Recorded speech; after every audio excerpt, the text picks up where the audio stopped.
Mayan নবী রাহমাতুল লিল আলামিন ঘুরে ঘুরে নিজের মায়ের দেশ, নিজের বাবার দেশ দেখতেছেন। নবী তাকায় দেখে চোখের সামনে একজন বৃদ্ধ মহিলা বড় একটা বোঝায় মাথায় নিয়ে পাহাড়ের দিকে হাঁটে।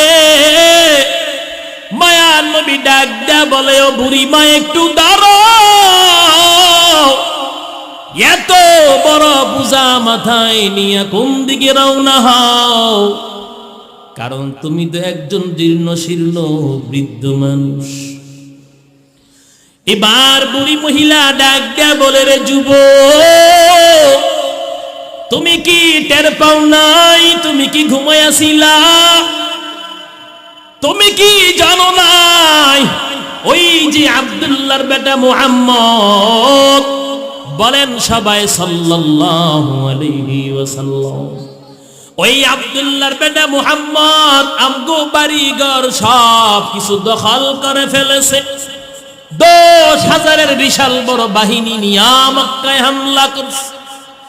ওই আব্দুল্লাহর বেটা মুহাম্মদের ভয়ে আমি বাড়ি ছাড়লাম, ওই আব্দুল্লাহর বেটা মুহাম্মদের ভয়ে আমি ঘর ছাড়লাম। আমগো জায়গা জমিন সব কিছু দখল করে ফেলেছে। ভ্রান্ত ধর্মে দাওয়াত দেয়, মানুষকে পথভ্রষ্ট করেছে, নবীর সামনে দাঁড়ায়া দাঁড়ায়া গালি দেয়। মায়ান নবী রাহমাতুল লিল আলামিন ওই বুড়ি মহিলাকে ডাক দিয়া বলে, গো মা, এত বড় বোঝা মাথায় নিয়ে তোমার কষ্ট হবে,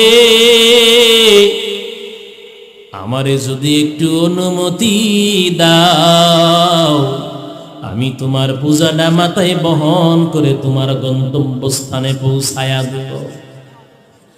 এবার বৃদ্ধ মহিলার এত বড় বোঝা রাহমাতুল লিল আলামিনের মাথায়। বুড়ি সামনে সামনে হাঁটে, নবী পিছনে পিছনে হাঁটে। পাহাড়ের গুহার সামনে যখন চলে গেলেন, নবী মাথা থেকে বোঝাটা নিচে রাখলেন। আর বুড়ি নবীর এই ব্যবহার দেইখা এত খুশি হইলেন।